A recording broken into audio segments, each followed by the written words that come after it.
In 3, 2, 1. Kembali lagi di Porsong bersama anak sampah Patrick bangsat, nggak ada otak.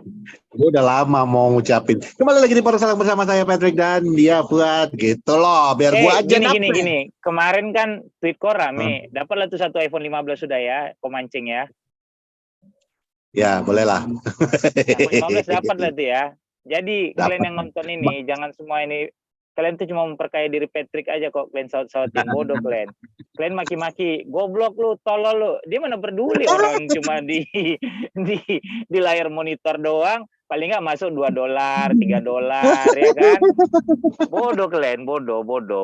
Kalian nggak pakai. Kau jangan kasih tahu lah, Wat. Aku udah bikin konsep tuh yang berikutnya. Elah. Oh enggak, asal dapat aja iPhone 15 aku satu nggak apa-apa. Aaron udah dapat iPhone 15 kayaknya. AWB udah dapat. Masalahnya bukan apa-apa. Kemarin kan ada yang nitip sama aku kan. Si adik itu nitip iPhone 15. Si Samsul kan gitu. Nitip ya bang ya. Oke, udah kan. Pikirlah aku ke iPhone ya kan dengan PD-nya aku kan. Aku kan anak Android. Mana ngerti aku Apple itu ya kan. Nggak peduli nggak lo mau anak Android, anak haram, caram jada, orang nggak peduli juga. Terus belajar, nggak datang lah aku ke situ kan. Datang aku bilang sama adikku, aku bentar aja, aku bilang dengan PD-nya aku bilang, aku ambil, bayar, cabut kita, ya. Sampai aku di store kan, ngantri masuk aja panjang Wak. Tak jadi bah. Itu Amerika bodoh. Mereka terhadap brand mereka sendiri kan luar biasa, apalagi Apple gitu. Jadi kacau juga. Iya, semua orang pakai Apple sih, ngeri kali ya. Ya, rata-rata ada lah yang pakai gitu. Android, tapi ada yang pakai Android ada. Iya gitu. Jadi kalau di Amerika kan luar biasa brandnya Apple itu. AWB udah dapat iPhone 15. Ngeri ya. Gara-gara iPhone 15 langsung 2 bulan cedera kata Ten Hag, mampus. Gara-gara pergi sama Sancho, mampus. Jadi Ten Hag ini kan bilang, bekawan kayak nama Sancho, gol kalian ku bikin. Gitu kayak prinsip dia. Bekawan kayak nama Sancho, gol kalian. Jangan kalian bekawan lagi yang mana ini. Tapi emang di foto itu mukanya AWB sih nggak happy ya. Yang kata sama Sancho gol gitu ya. Iya. Oh pantesan aku kemarin WhatsApp dia nggak dibalasnya aku Pak. Oh kalau kau gol nggak apa-apa bodoh. Gitu. Jadi maksud aku, kalau kau tengok lagi fotonya AWB sama Sancho itu nggak ada senyum, mukanya itu kayak flat aja gitu mukanya, ya nggak ada senyum, nggak ada apa gitu. Kayaknya dia iyalah stres lah. Ngapain lah aku ikut, dan nyesal kali lah aku mengiyakan aja. Dua itu Wat. Kalau Sancho mukanya flat karena dia mikir, entar lagi pengangguran awak bah. Paksa lagi awak cari klub. Mana pengangguran? Kan? Orang dapat gaji kok dia. Ya nggak, maksudnya kan nggak ada klub lah gitu ya istilahnya kan. Mana kalau si AWB dia mikirnya gini, kimak lah udah aku nggak mau, ada pula kameramen ketahuan lah lagi pergi sama dia besok kena lah aku sama bos. Terus gini katanya gitu kan, langkiap kok Sancho kok posting pula lah di sosial media kau lontong gitu dia. Kena lawan Dia bilang gini padahal, Sancho nanti kalau posting close friend aja. Dia udah bilang gitu sebenarnya. Iya. Close friend aja. AWB awalnya bikin close friend Wak. Masa ya. Jadi dalam close friend itu ada Cristiano Ronaldo. Ronaldo bocor, kasihnya ke orang ya kan. Nyebar lah. Sementara kawan lagi nyari kawan ya kan. Iya. Biar ada dulu kawan awak gitu kan, sama-sama di kanan nih kita kan gitu. Aku di Twitter itu ya yang paling tai begitu kejadian kasus Sancho. Datanglah si siapa yang interview Cristiano Ronaldo, si lontong itu, Piers Morgan tuh, ya dia bilang gitu ya. Aku bukan marah, aku jadi ketawa anjing. Emang nyari engagement aja dia dari MU, karena main Arsenal nggak ada yang laku digituin. Nggak ada main Arsenal nggak ada yang laku digituin, main MU laku gitu. Jadi AWB itu ya tiba-tiba cedera hamstring 2 bulan gitu. Tapi memang kemarin kan Minpor nge-tweet tuh terkait si Guillem siapa gitu ya, yang detail tuh terkait apa fitness, terus speed, pola latihan segala macam, sehingga memang kecapean cedera. Gila loh sampai 9 cedera mah udah ajaib banget ya.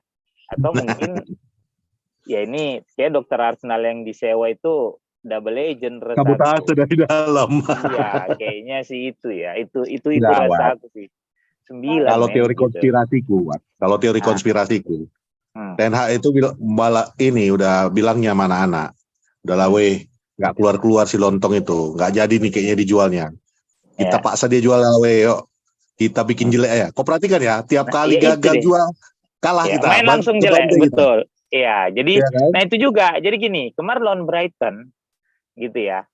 Menurut aku bisa jadi Ten Hag ini emang sengaja ngerusak MU. Kalau aku sih nggak apa-apa, yang penting dijual sama Liga. Saham udah turun. Iya.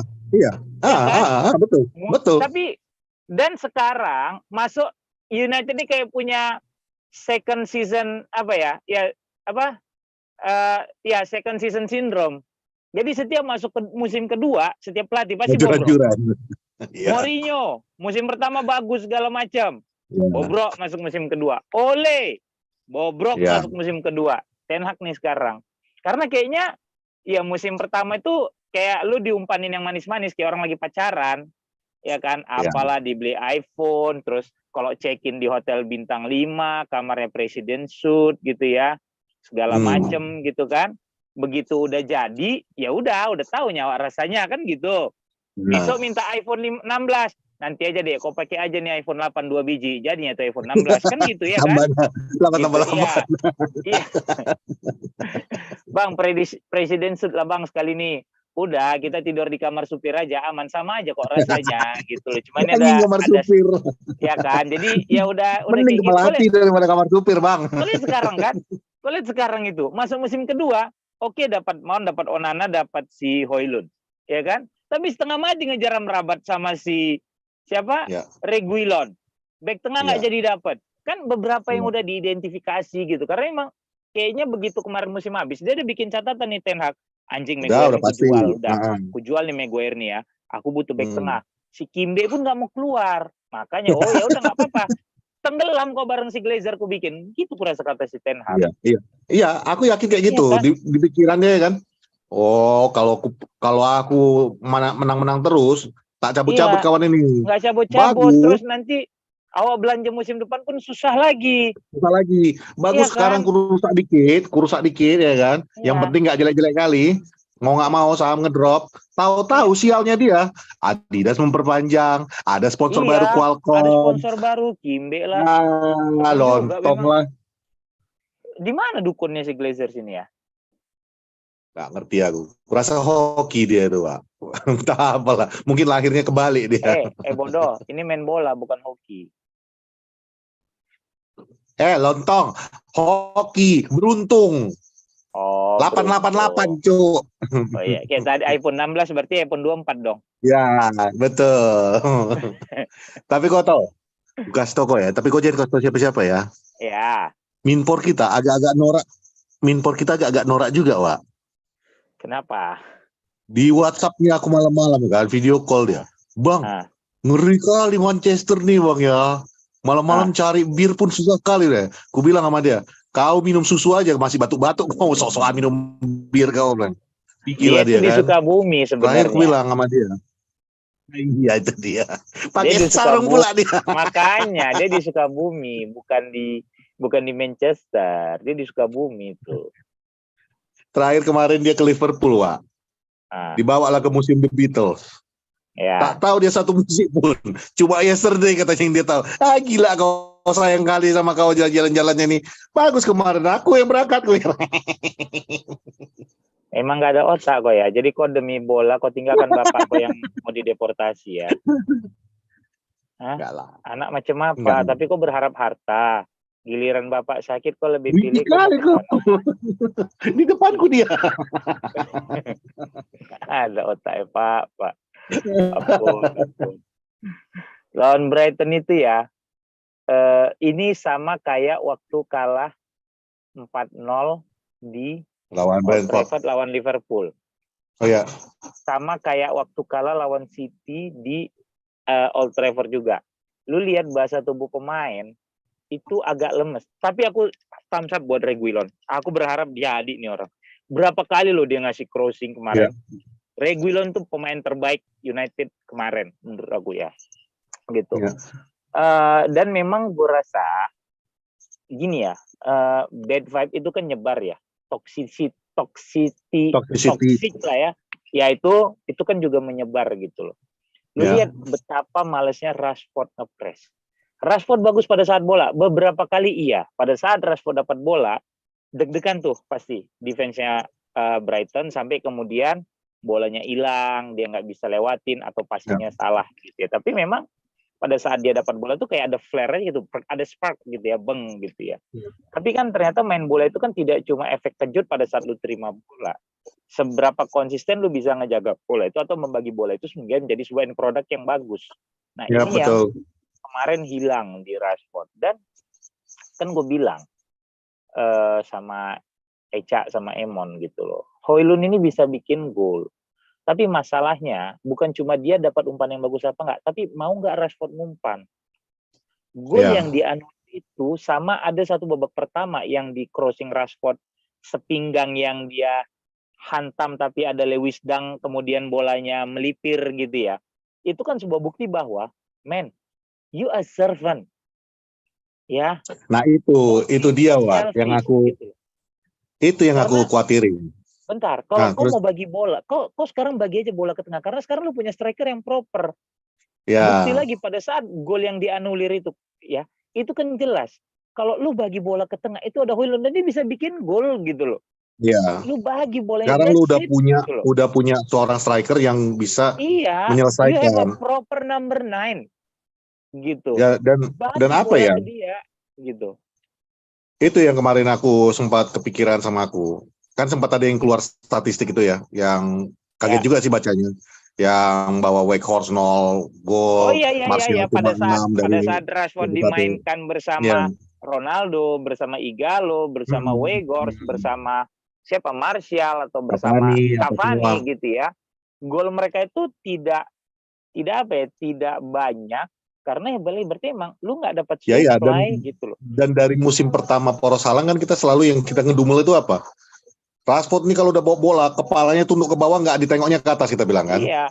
Artinya dia nggak ada ibaratnya udah dribble nggak ada di crossing ke tengah. Kalaupun dia mau crossing terakhir detik-detik terakhir udah panikan. Ya. Nah, ya itu satu sisi yang aku lihat kemarin. Yang kalau dari pertandingan kemarin yang sempat ku lihat, kan itu back kirinya Brighton cepat kali dapat kartu kuning tuh. Itu kalau Casemiro di VAR possibly red card. Ya, betul. Kalau itu Casemiro VAR possibly red card. Kalau itu Casemiro. Nah, itu yang aku kemarin sempat mikir selama pertandingan itu aku sempat ngedumel sendiri, ini jangan-jangan Rashford ini mikir karena ini udah kena kartu kuning, otomatis pasti harus lebih berhati-hati jaga dia, jadi dipaksakan sama dia ngedribble terus. Padahal banyak banget loh kesempatan dia untuk ibaratnya lu umpan aja dulu ke tengah, apapun yang terjadi di sana kan lu bisa. Dan yang teori ketiga gue itu ya sempat gue kepikiran ini jangan-jangan efek musim lalu dia 20 plus gol. Jadi masih ke bawah-bawah egonya dia. Gue masih mau balik lagi ke jumlah sekian gitu. Dan tanpa memikirkan bahwa lu sekarang udah punya Rasmus Højlund yang sebenarnya udah emang tugas lu sekarang adalah membagi bola itu. Udah tidak lagi untuk lu jadi gol musim lalu kan karena memang nggak ada opsi lain kan gitu. Nggak ada opsi lain gitu. Masa mau berharap sama Martial dan Tuhan nggak main bola, men. Gitu. Ya betul makanya. Nah, teori konspirasi gua yang agak-agak ya asal-ngasal di luar sana lah ya. Rashford sama si Sancho kan CS sekali. Apakah mungkin ini juga terpengaruh nih si bocah ini kawannya diginiin? Gua nggak tahu lah ya. Tapi ya itulah 4 itulah yang menurut gua yang terjadi kemarin sama Rashford. Tapi overall Rashford had a very very very bad game. Very bad game. Bodoh lah dia suka sama sekali sama Sancho. Bodoh dia. Bisa jadi kan? Bodoh karena dia juga yang membawa Sancho ke sana kan. Dia yang dulu ibaratnya jadi agen Rashford kemarin untuk datangin Sancho juga kan. Jadi nggak tahu lah, kayak misalnya kau lah entah diapain orang kenapa juga jadi nggak enak gitu loh. Gitu nggak pernah kok bikin gitu sampai sekarang aja nggak ada kok WhatsApp data orang itu lontong. Mana yang kau bilang ada yang kenal? Banyak ali cakap belum sempat ngomong. Belum sempat, Banyak cakap wah. kau. Alah, Capek aku kesini, lontong, sibuk awal. Awak yang pening 2 minggu, Ngomong-ngomong kau baju yang kau manis sibuk sekali kau warna bilang. pink. Lah emang kan real man wear Tapi ya pink. itulah. Biasa kali anak itu. Ya wes ya, Gitu. anjir. Cuman ya itulah, maksud aku kalau kemarin itu sebenarnya kita don't take anything away from Brighton juga ya. Mereka bermainnya sangat bagus. baik juga. Ya, mereka bisa Begitu, bermain ya itu bagus tadi. karena tidak mendapat tekanan yang serius dari United. Betul banget. Tapi dalam kondisi kayak itulah, yang back kirinya udah kena kartu kuning awal, lu lihat deh, berapa kali itu Rashford begitu udah mau one on one dibantu, CB-nya agak menutup ke tengah. Jadi nggak pernah yang namanya, kalau lu lihat nggak pernah yang namanya backnya barisan belakangnya Brighton tuh bener-bener kosong melompong tuh nggak pernah gue lihat. Selalu aja disiplin banget. Sementara MU, Rashford yang gol yang keduanya Brighton itu kan dari Rashford tuh yang masih sebenarnya lu mau pressing aja yang pas waktu bola pertama dari kiper ke back aja kelar itu. Sama sempat cuma ketinggalan 2-3 langkah gitu kalau nggak salah, nggak ada lu lari ya, jalan. Jalan dia. Begitu udah bola dipasin balik dia entah kemana. Gue macam ngeliat Pogba jadinya. Kemarin aku ngelihatnya Rashford itu sebagai Martial. Udah gitu, yang bikin aku kaget ketika nama Højlund ditarik dan dimasukkan Martial. Oh Makjang, duta jalan sehat 2 biji lah di dalam itu. Gini. Yang pertama mungkin ya Ten Hag ngelihat ini anak belum 100% fit. Mungkin. Ya, oke, setuju. Ya. Karena dia jelas tidak ikut pramusim. Gue bukan membela Ten Hag ya. Ini gue cuma mencoba berpikir kalau gue jadi pelatih, terus tim itu udah ketinggalan 2-0 kan? Udah ketinggalan 2-0. Terus waktu masih ada sekitar berapa ya? 15 menitan lagi ya. Masuknya menit 75. 70. Lebih. Gitu ya. Lupa ya, pokoknya nanti dicek aja gitu ya. Martial masuk menit berapa. Nah, yang gua pikirin bisa jadi nih. Karena Højlund ini tidak ikut pramusim satu. Yang kedua, kan sempat dan sempat kan ada isu dia itu kan punya cedera tulang punggung. Karena dipaksa berlatih lebih keras atau bermain apa kan itu kalau nggak salah kemarin isunya kan, sehingga di podcastnya Panju juga aku bilang bahwa menit 4 si Martial masuk, si Højlund ini capek jadi tulang punggung karena ya itu di sini ada maknya, ada bapaknya, ada adiknya 2, ada tantenya, ada omnya yang digantung sama 2 gitu kan, jadi adiknya 4 biji lah berarti kok kan 2 adiknya bodoh gitu. Terus bisa adiknya kan 2, berarti bijinya 4 lah. Ya, oke lah. Udah kuhindari statement itu, tapi kau balikkan lagi ke sana. Iya, maksud aku biji mata. Kau pun kadang-kadang biji mata.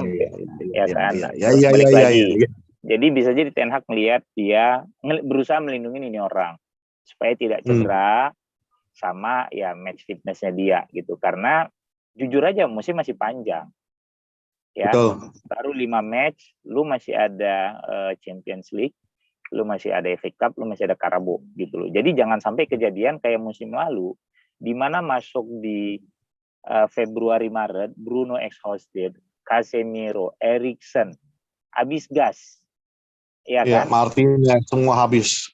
Iya, jadi ini yang gue lihat ya, ini bukan berarti gue membela, itu mungkin salah satu poin dia, gitu loh. Kalau mau pemikiran gila kayak tadi, gue ganti ini si Højlund, gue masukin duta jalan kaki biar pemilik klub ini ngelihat gue nggak punya striker lagi gitu loh. Gue nggak punya striker, cadangan gue cuma si kampret ini aja nih yang nggak ada yang mau nawar juga. Inilah yang kau kasih aku untuk bekerja gitu loh. Jadi ya untuk kerja bisa kuharapkan gitu. Iya gitu. Itu kalau yang bego-begoan ya. Tapi kalau yang pertama on a serious note, gue ngerasa itu tadi gitu. Højlund tuh tidak ikut pramusim, otomatis match fitness-nya dia kan pasti beda dibanding yang ikut tour yang ikut pramusim. Walaupun akhirnya kemarin juga sempat gue baca beberapa tulisan bahwa pramusim ke Amerika itu sebuah bencana sebenarnya bagi United. Lu jalan jauh, waktu perbedaan jam sama Inggris, kemudian iya gitu, jalan jauh, waktu lu juga lumayan rapat kan di sana gitu. Jadi itu bukan membuat kondisi fisik lu makin bagus, tapi justru melemahkan gitu, karena lu diperas duluan di situ kasarnya. Dan ya lu lihat Lisandro Martinez tidak seganas musim lalu. Lu lihat Casemiro. Ya kan, gitu. Nah, 62 games United bermain musim lalu, paling banyak di antara semua tim yang bermain di 5 liga top Eropa. 62 match United main. Harusnya musim ini mereka lebih ke conditioning menurut gua. Gitu loh. Karena semakin lu capek, maka semakin gampang lu cedera, Pet. Ya lu pernah nanganin klub juga kan, lu tahu lah. Lu pernah di klub kan, lu pasti tahu. Kadang-kadang abis yang match berat tuh diliburin untuk apa? Ya conditioning aja supaya otot-otot lu tuh relax, segala macem gitu. 62 match United main musim lalu.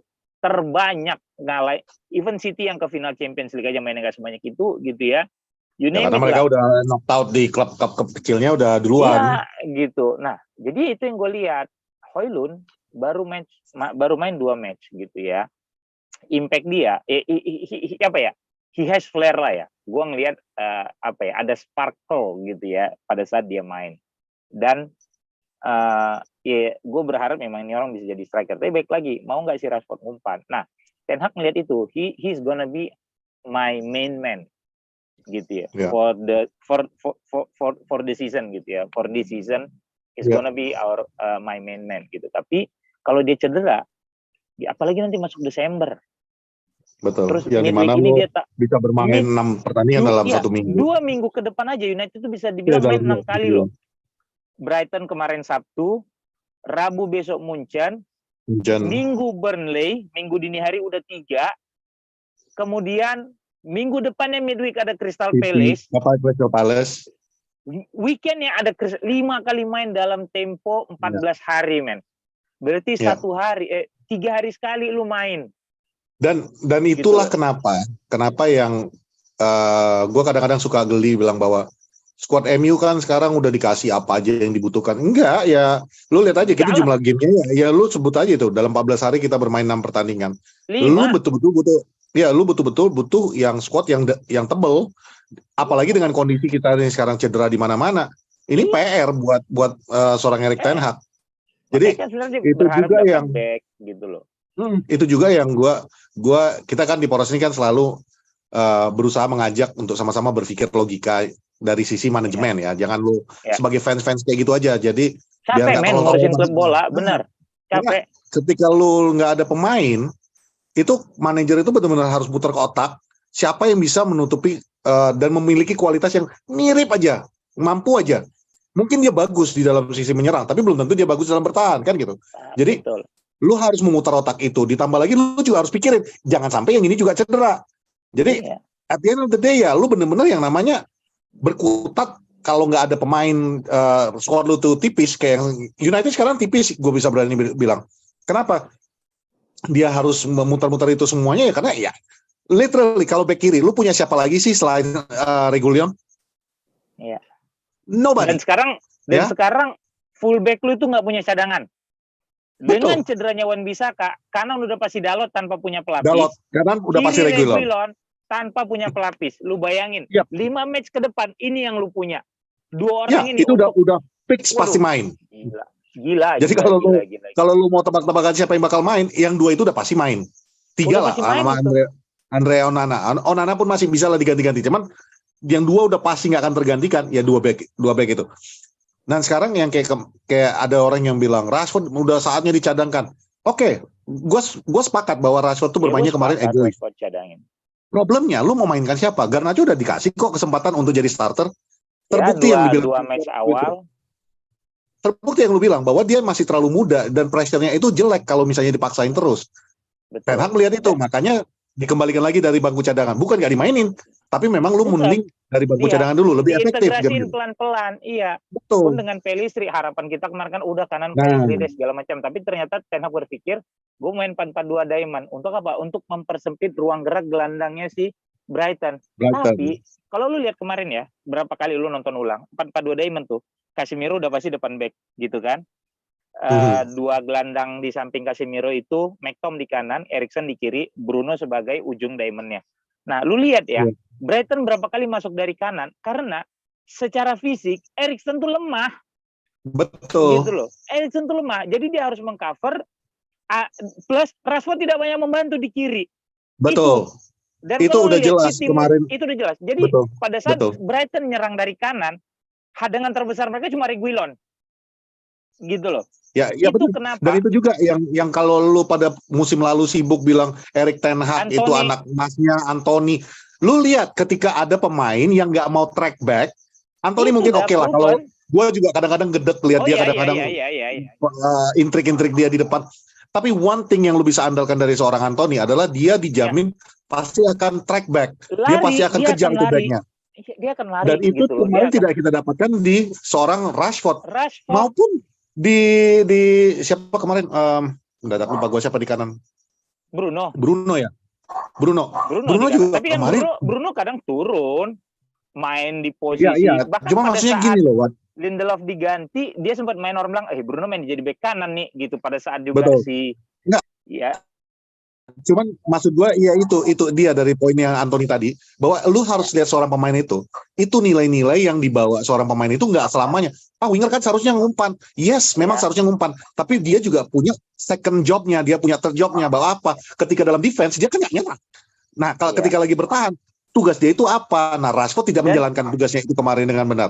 Dan ketika kita nggak punya Anthony, lu lihat seperti apa gampangnya kemarin Maitoma masuk ke tengah. Bahkan gol pertamanya yang Welbeck itu benar-benar kenapa? Karena winger lu nggak ikut turun membantu, ya mau nggak mau yang 4 biji ini yang cuma bisa menutup.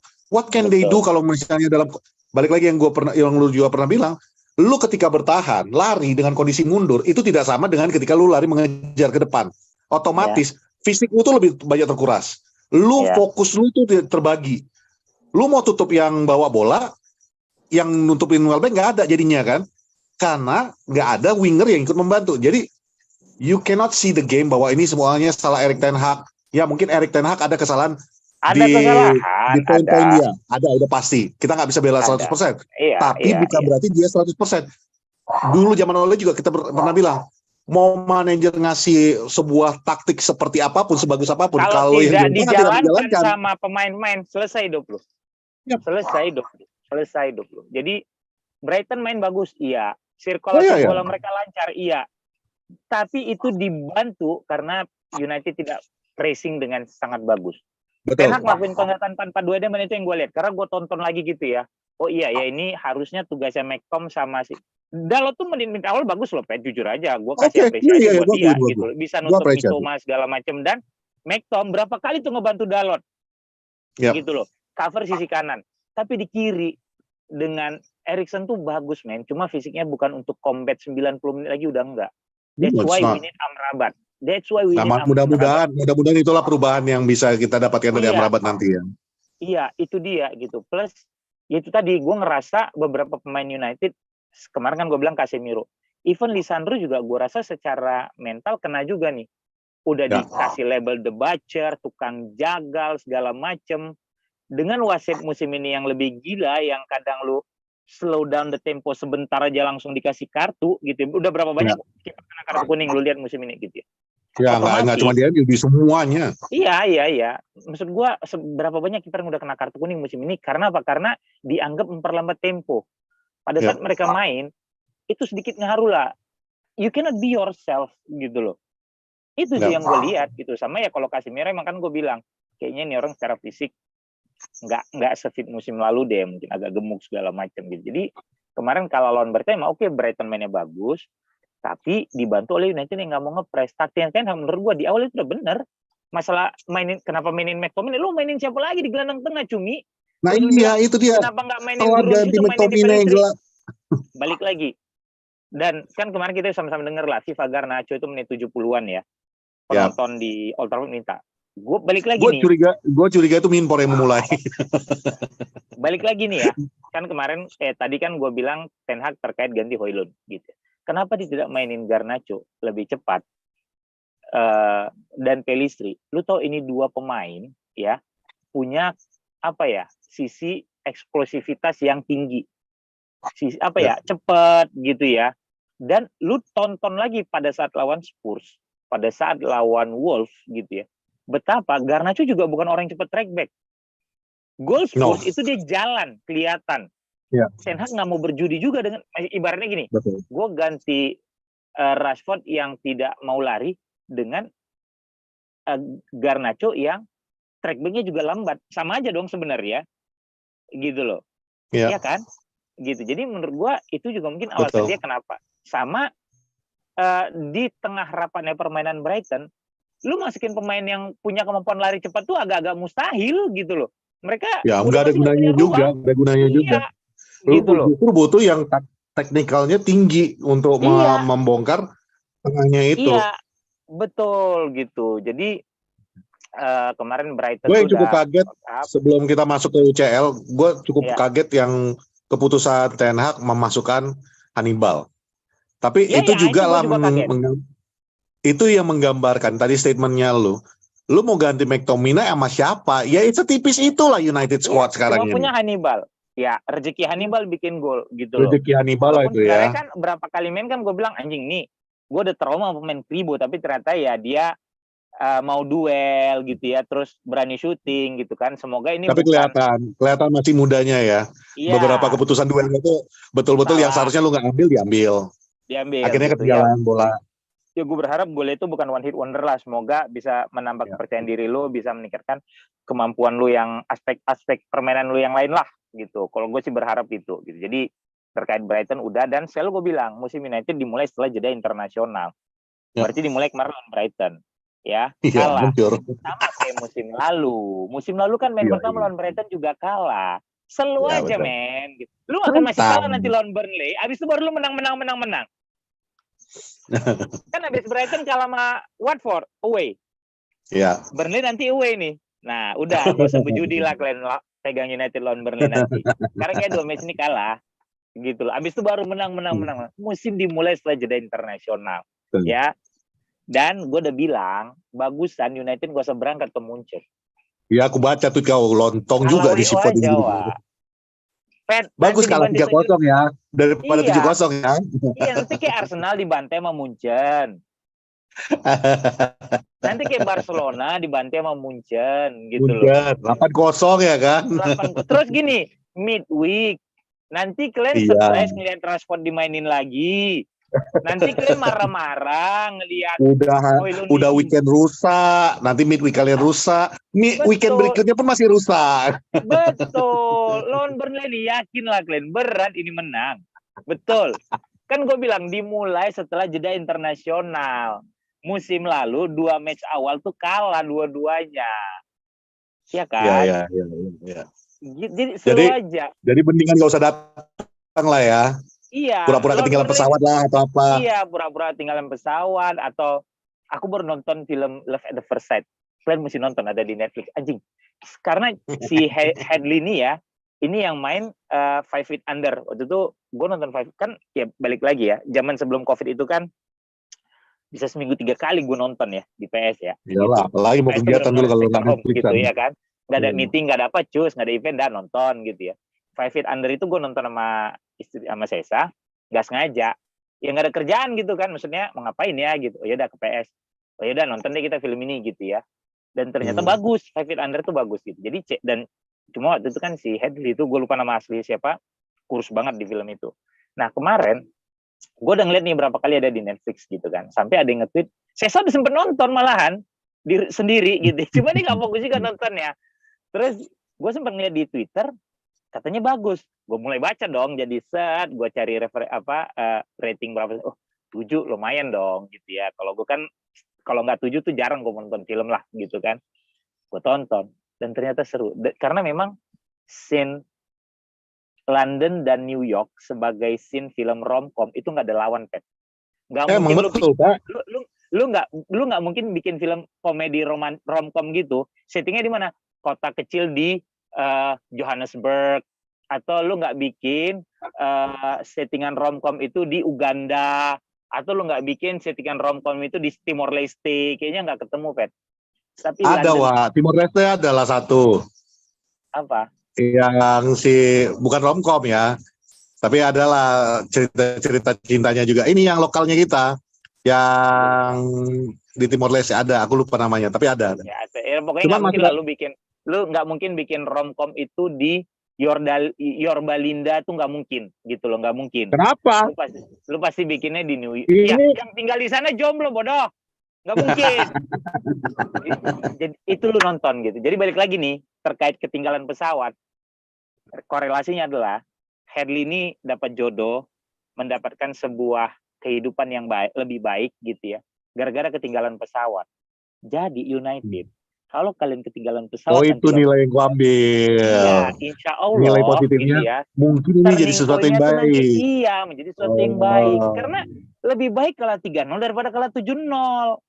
Betul. Udah Di lebih total baik, kan? agregat mana tahu ya kan, di ketemu nanti pas waktu di grup stage-nya mau keluar, jumlah kebobolannya malah lebih dikit jadinya ya. Kalau tiba-tiba kok iya. kalah bersaing sama siapa? Fener sama Galatasaray, sama Munchen. Satu lagi siapa? Grupnya United. Satu lagi siapa? Nggak ingat aku. Gue lupa lah gitu ya. Pokoknya Iya, itulah. karena. Tapi tahu kok, Wat.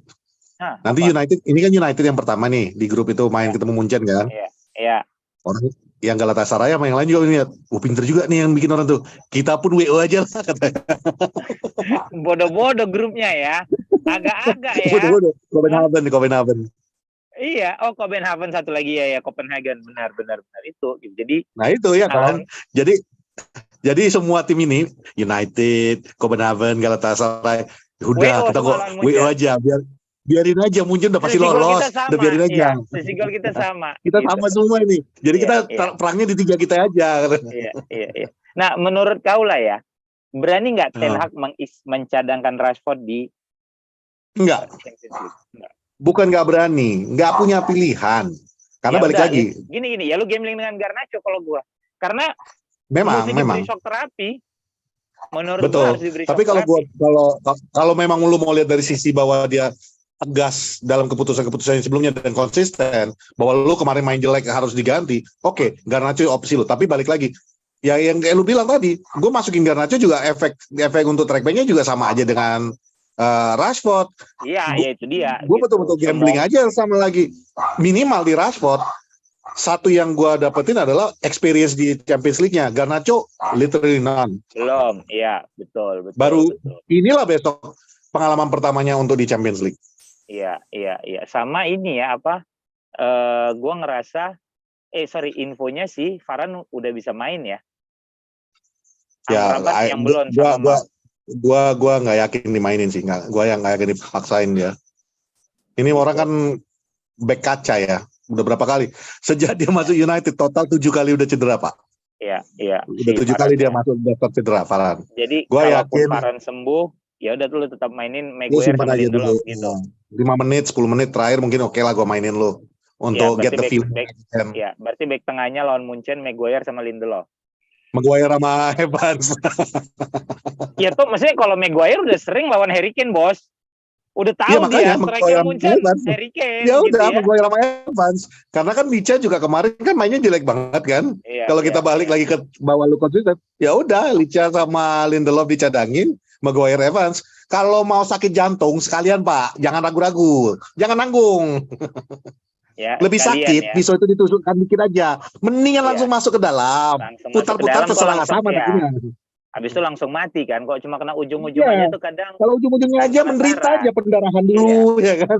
Iya, kena ujung-ujung aja emang kadang kan suka orang aduh nanggung kan gitu. Jadinya nanggung ya kan. Enggak enak mau mandi, gitu. Mau mandi enggak enak, enggak mandi. Iya. Jadi lawan Munchen 2 fullback udah pasti Dalot sama si Reguilon ya. Gue berharap Reguilon sih bisa konsisten main bagus gitu kan. Gelandang gue sih kepengen sebenarnya udah lu istirahatin Casemiro udah pasti gitu loh. Cuma kayaknya Ten Hag nggak berani karena lu masukin siapa? Atau ya lu mainin si Bruno sama Eriksen jadi double pivot. Sekarang kalau kayak gitu Wat, kiri Garnacho. Kalau kayak gitu Wat, aku setuju sama kau. Mendingan gak usah naik pesawat. Karena kalau misalnya Casemiro kau istirahatkan, di belakangnya udah kayak gitu. Udah, itu kosong. Paling minimal. Ya. Kan gitu. 8 dapat lah ya. 8 dapat ya. Itulah yang nanti perlu diistirahatin nggak menurut kau? Wah, jangan kau tanya. Nanti aku diserang lagi. Sampai Panji aja udah bela kali ya mau Nana. Gini, Enggak, gini, kalau gini, gua gini, kan, gini. kalau Satu aku Onana nggak gua benci. bilang bahwa Aku, ya harus aku diistirahatin. pengen nyoba lihat pemain Turki kita. Hmm. Jujur ya. Karena pribadi Wat, I have no problem with Onana. Gua ngerti yang dibutuhkan Enggak lah. adalah bermain Lu tenang kan dari yang belakang. episode itu kan emang Ya, lu ya, ya, ya. menghina Onana banget, lu kayak nggak suka Ya, banget enggak. sama Cuma maksudnya, Onana. ya lu tahu gue kan. Maksudnya itulah pendapat gue. Tapi habis itu ya gue akan support. Gue pengen lihat perkembangannya. Tapi jujur, satu yang gue perhatikan dari beberapa pertandingan yang terakhir ini, Onana oke, good. Dia tenang banget. Itu satu hal yang gue appreciate banget dari Onana. Kalau De Gea mungkin dia udah panik tuh, mau passing ke siapa. Ya udah pernah kejadian yang passing ke Ya, Maguire. Maguire. Maguire-nya juga Ya. panik. Oke, De Gea Nah, panik passing, tapi jadi paling nggak De Gea dari bisa sisi nepis itu, bola. dari sisi waktu lawan Arsenal, kemarin lawan Brighton, dia tenang kalau untuk distribusi bolanya. Gua senang dari sisi itu. Tapi, gue kangen banget sampai kemarin itu gue nonton lagi yang pertandingan kita lawan Newcastle, pertandingan kita lawan apa yang De Gea ya. Save-nya De Gea Ada orang kan. bilang De Gea juga belum tentu bisa nyelamatin. Belum tentu memang. Belum tentu, tapi minimal tuh orang hokinya tinggi, dia loncat kayak mana aja, shot stoppingnya dapat. Itu yang maksud gue, bukan gue bilang Onana jelek, tidak. Onana punya nilai plusnya sendiri, tapi nilai minusnya yang udah gue dapetin saat ini adalah shot stoppingnya buruk, kurang banget. Dan walaupun, makanya gue bilang, tunggu ya, sorry, dibikin di statistik itu pokoknya 5 match ini Onana itu udah nerima 20 shot on goal. Ya. Kalau nggak salah. Dan kalau kebobolannya, nggak salah 10 ya, gue lupa. Kebobolannya 10. Berapa? 10. Ya, kalau nggak salah 20, gue lupa gitu. 50% Tapi balik lagi, of the shot on goal udah kebobolan. Iya, masuk. Tapi gini, kalau cerita sebagai kiper yang bisa distribusi segala macam, ya Andrea Pirlo aja suruh jadi kiper MU. Iya betul. Dan gini Wat, mungkin ya rencananya Ten Hag itu bagus. Dia pengen untuk distribusi bola dari belakang, itu gue setuju. Tapi masalahnya back lu nggak berkembang. Lu punya Licha yang lu udah tahu dia bisa mungkin untuk menerima bola dari Onana. Tapi itu tidak terjadi dengan Lindelof. Itu tidak terjadi dengan dua wingback lu. Dan ketika itu tidak bisa empat ini sinkron dengan Casemiro juga sinkron, you got nothing from Onana. Nah, kecuali nanti mereka ini udah bisa sinkron berlima ini, mungkin kita akan mendapatkan sesuatu yang lebih daripada seorang Onana. Mungkin orang itu gak akan banyak ini lagi. Tapi itu kan mungkin semua. Makanya untuk besok lawan Munchen, yang gue benar-benar ngarapin, gak usah Munchen deh, apa yang pertandingan mana aja, gue benar-benar pengen lihat itu si Turki ini main. Kenapa? Satu, mungkin secara fisik dia mirip-mirip sama De Gea. Gue nonton highlight dia, shot stoppingnya lumayan. Distribusi juga bisa kan gitu. Jadi let's see. Mana tahu lu beli Onana mahal-mahal dengan target dia, tahu-tahu justru hadiah lu itu malah di Turki ini.